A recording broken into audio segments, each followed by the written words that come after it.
जय शिव ओंकारा, भोले भज शिव ओंकारा। ब्रह्मा विष्णु सदा शिव, भोलेनाथ महादेव। अर्धांगी धारा, ओम हरे हरे हरे महादेव। बोलिए शंकर भगवान की जय। सुजाता, हमें दुकान जाने में लेट हो रहा है। तुम्हारी पूजा हो गई हो तो जल्दी से हमें चाय नाश्ता दे दो। हाँ हाँ जी, बस आई 2 मिनट में। अब तो घर में बहू भी आ गई है, फिर भी आप मुझे ही परेशान करते हैं। लाओ भाई, जल्दी लेकर आओ चाय नाश्ता। रोहन बेटा, तुम भी जल्दी से आ जाओ, पापा रेडी हो गए। ये लीजिए गर्मा गर्म पोहा। हाँ लाओ लाओ, मुझे आज देर हो गई दुकान जाने में। रुचि, रोहन क्या कर रहा है? मम्मी जी, उन्हें रात से ही फीवर है, वो सो रहे हैं। तुमने बताया क्यों नहीं बेटा, जब रोहन को रात से फीवर था तो? मम्मी जी, आप लोग सो गए थे, इसलिए मैंने सोचा कि आप लोगों को परेशान करने से अच्छा है जो मेडिसिन मेरे पास रखी है वो मैं इनको दे दूं। क्या हुआ जी, आप खड़े क्यों हो गए? आप नाश्ता कर लीजिए। सुजाता, मुझे नाश्ता करने का टाइम नहीं है, बहुत टाइम हो गया है आज दुकान जाने के लिए। अरे तो थोड़ी देर लगेगी, नाश्ता कर लीजिए। तुम एक काम करो, मैं नौकर को पहुंचाता हूँ, तुम चाय नाश्ता दोनों पैक करके मुझे पहुंचा देना दुकान। जब रोहन की तबीयत खराब थी तो पहले ही बता देना था मुझे, मैं कब से चला जाता दुकान। वैसे भी मुझे अकेले ही दुकान खोलना पड़ेगा। तुम एक काम करो, रोहन को डॉक्टर से दिखवा देना, डॉक्टर को फोन कर देना। मैं जाता हूँ दुकान, फिर वहां से पहुंचाता हूँ मैं नौकर को। जी ठीक है। रुचि बेटा, जब तुम्हें पता था कि रोहन की तबीयत ठीक नहीं है तो तुमने पहले क्यों नहीं बताया? तुम्हारे पापा जी जल्दी चले जाते आज दुकान, देखो ना नाश्ता भी नहीं करके गए हैं वो। मम्मी जी, मुझे लगा कि पापा जी चले गए होंगे दुकान। अरे बेटा, तुम्हें तो ये बात पता है ना, रोहन और तुम्हारे पापा जी दोनों एक साथ ही दुकान जाते हैं। हाँ मम्मी जी, मैं भूल गई थी, सॉरी। अभी रुचि को इतनी समझ नहीं है, धीरे धीरे करके सारी बातें समझ आ जाएंगी, अभी नई नई है बेचारी। मम्मी जी। हाँ रुचि बेटा, बोलो क्या बात है? मम्मी जी, आज ये घर पर हैं तो मैं सोच रही थी क्यों ना हम लोग मॉल चले जाएं कुछ शॉपिंग करने। हाँ हाँ बेटा, ये तो बहुत अच्छी बात है, जाना भी चाहिए शॉपिंग करने। बाकी एक बात ये है कि रोहन की तो तबीयत खराब है। वो मम्मी जी, अरे वो तबीयत खराब थी मम्मी जी, लेकिन मैंने गोली दे दी ना, इसलिए वो अब ठीक है। बेटा, जब रोहन को अच्छा लग रहा था तो उसे थोड़ी देर दुकान चले जाना था। तुमको तो पता है अब तुम्हारे पापा जी से उतना काम बनता नहीं है, उनकी उम्र हो चली है। अब जो भी है, घर गृहस्थी चाहे दुकान, तुम दोनों को ही संभालना है। अब हम लोगों के बूढ़े कंधों में इतना जान नहीं है बेटा। और एक बात बेटा, यदि जिस दिन रोहन को दुकान नहीं जाना रहता है तो तुम पहले बता दिया करो। मैंने तुमको उस समय पे इसलिए नहीं टोका क्योंकि तुम्हारे पापा जी बैठे हुए थे, यदि मैं उनके सामने बोलती तो तुम्हें 2 बातें सुनने को मिल जाती। इसलिए बेटा मैं तुम्हें अकेले में समझा रही हूँ। बेटा, तुम्हारे पापा तो यही सोच रहे थे, दोनों बाप बेटा दुकान पर जाएंगे, समय से दुकान खुल जाएगी। उन्हें क्या मालूम था कि वो अकेले ही दुकान जाएंगे आज। हाँ मम्मी जी, ठीक है। ठीक है बेटा, देख लो, यदि रोहन को अच्छा लगता हो तो चले जाओ शॉपिंग करने। क्या बकवास है यार, मतलब कि इंसान अपने हिसाब से जी भी नहीं सकता है यहाँ पर। अरे क्या हुआ यदि मैंने झूठ बोल भी दिया कि इनकी तबीयत खराब है? बेचारे मेरे पति को आराम भी तो नहीं मिलता है, इसी बहाने उन्हें रेस्ट मिल जाएगा और मेरी भी शॉपिंग हो जाएगी कम से कम। मुझे तो शॉपिंग करने जाना था, इसलिए बस मैंने झूठ बोल दिया था। हद है, एक दिन अपने लिए नहीं जी सकते हैं हम लोग। सुजाता, कहाँ हो तुम? क्या हुआ जी, आप इतनी जल्दी जल्दी क्यों आ रहे हैं? सुजाता, जल्दी से मेरा टिफिन दे दो। अरे खाना घर पर ही खा लीजिए। नहीं नहीं सुजाता, इतना टाइम नहीं है, ग्राहकी चल रही है। तुम्हें तो पता है रोहन भी दुकान नहीं गया। हाँ जी, बस लाई, ये लीजिए आपका टिफिन। रोहन, रोहन, नीचे आओ रोहन बेटा। हाँ हाँ माँ, आ रहा हूँ। जी माँ, बोलिए। बेटा, अब तुम्हारी तबीयत कैसी है? मेरी तबीयत तो एकदम ठीक है माँ, मुझे क्या हुआ है? तुम्हारी तबीयत खराब नहीं थी? नहीं माँ, मेरी तबीयत बिल्कुल ठीक है। ये किसने बोला आपसे? वो नहीं बेटा, मुझे ऐसा लगा कि तुम्हारी तबीयत ठीक नहीं है।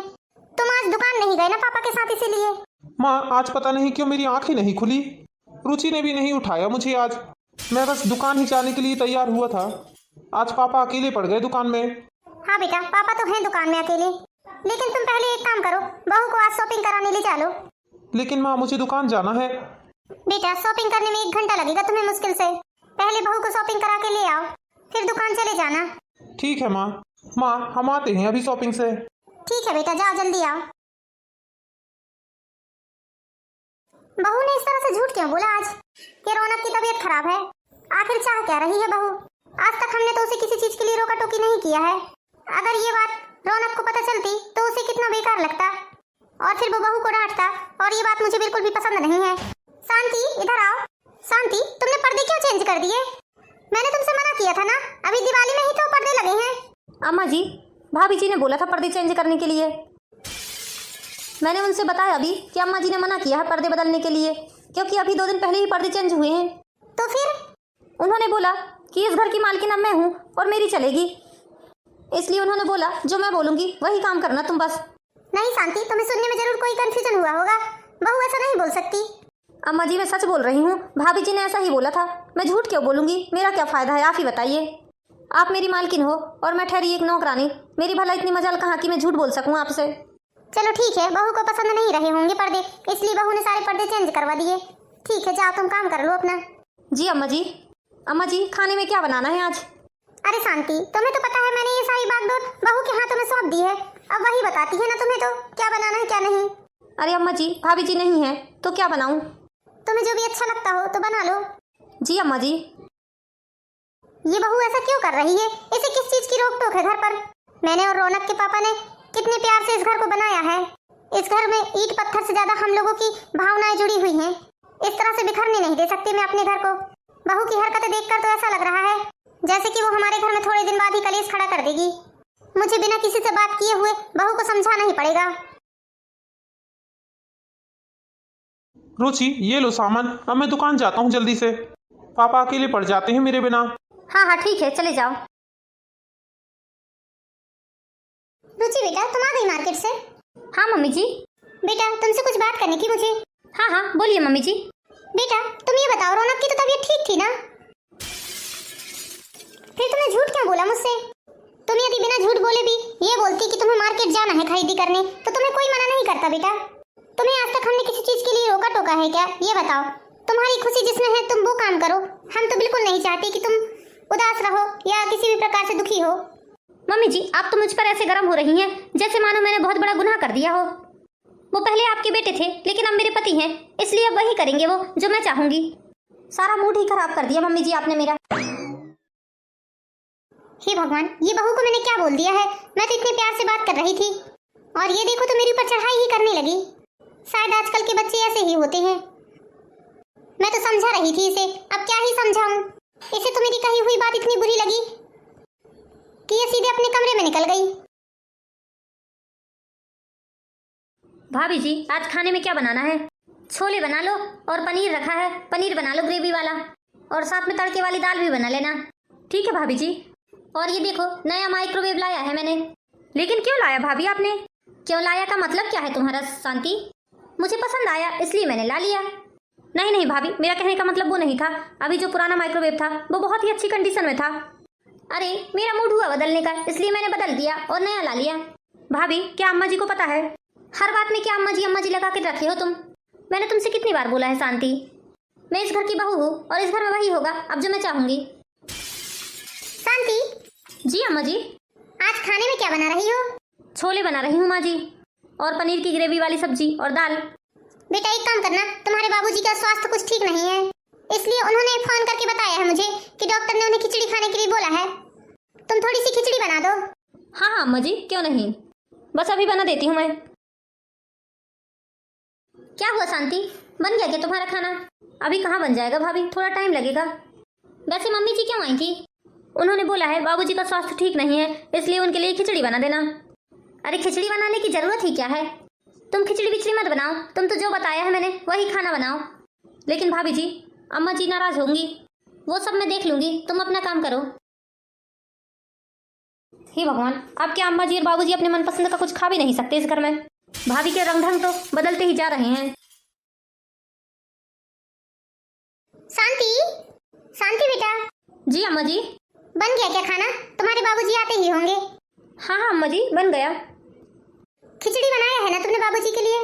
वो अम्मा जी, भाभी ने मुझसे पूछा क्या क्या बना रही हो, मैंने उनको बता दिया कि बाबूजी के लिए खिचड़ी भी बना रही हूँ, तो उन्होंने बोला कि नहीं खिचड़ी बनाने की जरूरत नहीं है, बाबूजी जो बन रहा है वही खा लेंगे। ऐसा बोला उसने? हाँ अम्मा जी। तुम खिचड़ी बनाओ शांति, तुम्हारे बाबूजी आते ही होंगे। जी अम्मा जी, बनाती हूँ। बहू से मुझे ऐसे व्यवहार की जरा भी उम्मीद नहीं थी। ना जाने उसके दिल दिमाग में क्या चल रहा है। मेरे पति ने कितनी मुसीबतों से इतना बड़ा एम्पायर खड़ा किया है, बहू को क्या लगता है क्या रौनक ने किया ये सब? रौनक तो बचपना में था, और कौन सा रौनक यहाँ था? रौनक तो विदेश गया हुआ था पढ़ने के लिए। आज जो भी हमारे पास है वो रौनक के पिताजी की बदौलत है। बहू को इस चीज को समझना चाहिए। ऐसे ही चलता रहा तो हमारा अस्तित्व एक दिन खत्म ही हो जाएगा। जिंदा होते हुए भी हम लोग इस घर में मुर्दा के समान पड़े रहेंगे। इस तरह की जिंदगी तो नहीं जी सकते हम लोग। जो इंसान दिन रात मेहनत करके पाई पाई जोड़ के पैसे कमा रहा है, यदि उसको उसके पसंद का खाना ना मिल सके तो क्या मतलब ऐसी कमाई धमाई का? बहुत दुख हुआ मुझे ये बात जानकर। यदि मैंने ये सारी बातें रौनक और रौनक के पापा को बता दी तो बहू की इमेज गिर जाएगी उसके ससुर और उसके पति के सामने, और मैं ये बिल्कुल भी नहीं चाहती। ये सारी बातें जानकर रौनक तो शायद उस पर बहुत ही ज्यादा गुस्सा करे और शायद इन सब हरकतों के लिए उसे कभी माफ न कर सके। बहू की यदि ऐसी हरकतों को मैं चुपचाप सहन करते जाऊंगी तो ये तो गलत होगा। ऐसे तो उसकी सह बढ़ जाएगी। मुझे बहू की इन हरकतों पे थोड़ा सख्ती से पेश आना पड़ेगा, तभी मेरी घर की खुशियां बनी रह सकती हैं। शांति बेटा। जी अम्मा जी। बेटा एक गिलास दूध दे दे मुझे। हाँ अम्मा जी, अभी लेकर आती हूँ। क्या हुआ शांति? तू शायद भूल गई है, मैंने तुझे दूध लाने के लिए बताया था। माफ कर दीजिए अम्मा जी, मुझे मैं आपके लिए दूध नहीं ला पाई। क्यों दूध नहीं ला पाई मतलब? अभी तो मैंने फ्रिज में देखा था, एक गंजी भर के दूध है। अम्मा जी, भाभी जी ने दूध लाने से मना कर दिया। लेकिन क्यों? अम्मा जी, भाभी को खीर खाने का मन हो रहा है, इसलिए उन्होंने कहा है कि आज खीर बनेगी, इसलिए तुम मम्मी जी को दूध मत दो। ऐसा ही बोला ना उसने? हाँ अम्मा जी। ठीक है शांति, तुम जाओ, जाकर अपना काम करो। आज तो मुझे कुछ ना कुछ फैसला लेना ही पड़ेगा। रुचि बहू, रुचि। क्या बात है मम्मी जी? क्या तुमने शांति से खिचड़ी बनाने के लिए मना किया? हाँ मम्मी जी, मैंने बोला जबरदस्ती का खर्चा क्यों बढ़ाना, इतनी चीजें तो बन रही हैं। पापा जी ऑलरेडी उन सब चीजों को बहुत पसंद करते हैं, इसलिए वो खा लेंगे। तुम्हें पता है ना तुम्हारे पापा जी की तबीयत कुछ ठीक नहीं है, और तुमने दूध लाने से भी मना किया शांति को। हाँ मम्मी जी, मुझे खीर खाना था आज। देखो रुचि, ये घर हम लोगों ने बहुत ही मेहनत और बहुत ही लगन से बनाया है, पाई पाई जोड़ा है तुम्हारे पापा ने। आज इस घर को खड़े करने में हम लोगों ने क्या कुछ नहीं देखा है। जो ये व्यापार है ना, सारा तुम्हारे पापा की मेहनत का फल है, और मैंने कितनी मेहनत से अपनी गृहस्थी खड़ी की है ये चीज तुम नहीं समझ सकती हो। इस घर को मैंने एक बगिया की तरह संजोया है। इस घर में मेरा प्यार, अपनापन सब कुछ बसा हुआ है। तुम ये मत सोचना कि तुम कल की आई लड़की इस घर में राज कर सकोगी। यदि तुम्हें रसोई में और इस घर में अपना राज करना है तो तुम अपनी अलग से घर गृहस्थी बसा सकती हो। तुमने उस इंसान को खाने के लिए मना किया जो इंसान इतनी मेहनत कर करके दिन रात पसीना बहाकर दुकान पे दिन रात बैठकर पैसे कमा रहा है। सोचो, यदि ये सब बातें मैंने रौनक को बता दी तो तुम्हारा क्या हाल होगा। वो अपने माँ बाप के लिए एक शब्द भी बर्दाश्त नहीं कर सकता, तुम ये बात जान लो। मैं अपने पति और अपने लिए किसी भी प्रकार का समझौता नहीं कर सकती। तुम बहू हो, बहू बनकर रहो। अरे ये सारा तो तुम्हारा ही होना है कौन आगे पीछे? तुम अपना अस्तित्व बनाने के लिए हमारा अस्तित्व खत्म कर रही हो। तुम मुझे लाचार या बेबस मत समझना बिल्कुल भी, क्योंकि मैं परिस्थिति की मारी वो औरत हूँ जिसने एक एक रुपए को कितने मुश्किल से जोड़ा है, जब जाके आज हम इस मुकाम पर पहुंचे हैं। तुम्हें बहती गंगा में हाथ नहीं धोने दे सकती मैं इस तरह से। जाओ, पहले जाकर अपनी एक अलग गृहस्थी बसाओ और इतनी ही मेहनत करो जितनी मेहनत मैंने की है और तुम्हारे पिताजी ने की है। और जब तुम्हारी बहू आएगी और तुम्हारे ऊपर इस तरह से रोब झाड़ेगी, तुम्हारे खाने पीने पर पाबंदी लगाएगी, तुम्हारे घर का बदलाव करेगी, तब तुम्हें समझ में आएगा कि मैं क्या बोल रही थी। जाओ, तुम्हारे पास शाम तक का समय है, तुम अपनी गृहस्थी अलग ले जाकर बसा सकती हो। मुझे तुम्हारे जाने से कोई फर्क नहीं पड़ेगा।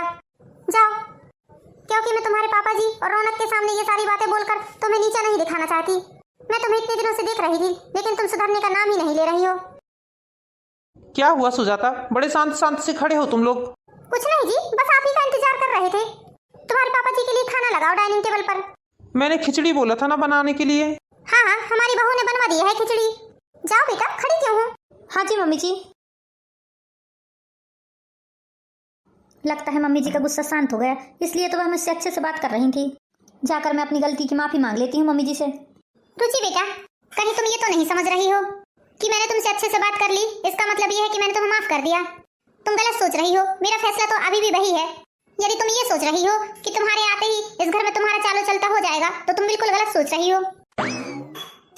मम्मी जी, मैं अपने किए पर बहुत शर्मिंदा हूँ, प्लीज आप मुझे माफ कर दीजिए। मम्मी जी, मैं इस घर को अपने इशारों पर चलाना चाहती थी, यहाँ तक कि मैं तो घर के लोगों को भी अपनी उंगलियों पर ही नचाना चाहती थी।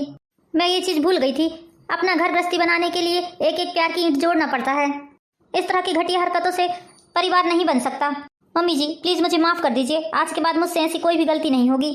मम्मी जी प्लीज़ मुझे अपने आप से दूर मत कीजिए, अब आपको कभी भी शिकायत का मौका नहीं दिया जाएगा। इस घर में हर एक व्यक्ति की खुशियों का ख्याल रखा जाएगा, बड़ों को सम्मान और छोटों को प्यार दिया जाएगा। मैं आज के बाद ऐसा कोई भी काम नहीं करूँगी मम्मी जी जिससे आपको या घर के किसी भी सदस्य को ठेस पहुँचे। प्लीज़ मम्मी जी मुझे एक मौका दीजिए। आपकी जगह यदि कोई और सास होती तो वो सारी बातें अपने पति और अपने बेटे से बता देती, लेकिन आपने ऐसा नहीं किया मम्मी जी। मुझे आपने कई बार समझाने की कोशिश की है, लेकिन मैं अपने घमंड और अभिमान में इतनी चूर हो गई थी कि मैंने आपकी बात को सुनना ही नहीं चाहा। बेटा मैं बिल्कुल नहीं चाहती थी कि घर के लोगों के सामने तुम्हारी ये सब हरकतें आए। तुम्हारे पापा जी और तुम्हारे पति की नजरों में तुम्हारी क्या इज्जत रह जाएगी, मैं बिल्कुल ये नहीं चाहती थी। मैं तो बस इतना चाहती हूँ जो उस मान सम्मान मुझे मिला है वही मान सम्मान तुम्हें भी मिलना चाहिए बेटा। यदि मैं आज लोगों के सामने तुम्हें गलत बोलती हूँ तो उन लोगों के सामने तुम्हारी कोई वैल्यू नहीं रहेगी। जब मैं ही तुम्हारी इज्जत नहीं करूंगी तो दूसरे क्या इज्जत करेंगे तुम्हारी बेटा। एक औरत बहुत ही प्यार और अपनेपन से घर को संजोती है बेटा, ये चीज तुम्हें धीरे से समझ में आएगी। हमारे बाद तो ये सारा घर तुम्हारा ही है, फिर तुम अपने हिसाब से चलाना, तुम्हें कोई रोकने टोकने वाला नहीं रहेगा बेटा। और यदि तुम अभी ऐसा करोगी तो सोचो हमारे दिल में क्या बीतेगी। तुम ये सोचो बेटा तुम्हारे पिताजी कितनी मेहनत कर करके पाई पाई जोड़ जोड़ के घर गृहस्थी को खड़ा किए हैं, और तुम्हारी माँ जो भी कर रही है तुम्हारे पिताजी की खुशी के लिए कर रही है। उनकी खुशियों का कितना ख्याल रखती है तुम्हारी माँ। और यदि कल को तुम्हारी भाभी आएगी और वो इस तरह से रोक टोक लगाएगी तब तुम्हारे दिल पर क्या बीतेगी। हाँ मम्मी जी, उस कल की आई लड़की का कोई अधिकार नहीं है कि वो मेरे माँ बाप की जिंदगी के साथ कोई भी प्रकार की छेड़खानी कर सके। प्लीज मम्मी जी आप मुझे माफ कर दीजिए। हाँ बेटा मैंने तुम्हें माफ किया। बच्चों की गलती को सुधारना माँ बाप का ही काम होता है। यदि सुबह का भूला शाम को घर आ जाए तो उसे भूला नहीं कहते। थैंक यू मम्मी जी, आपने मुझे माफ कर दिया। तो दोस्तों कैसी लगी आपको ये हमारी प्यारी सी कहानी। इसी तरह की प्यारी प्यारी मोरल स्टोरीज देखने के लिए हमारे चैनल पर ही एंड ब्लॉग को लाइक कीजिए, सब्सक्राइब कीजिए। Thank you for watching my video. दोस्तों मिलते हैं नेक्स्ट वीडियो में, जब तक के लिए बाय बाय।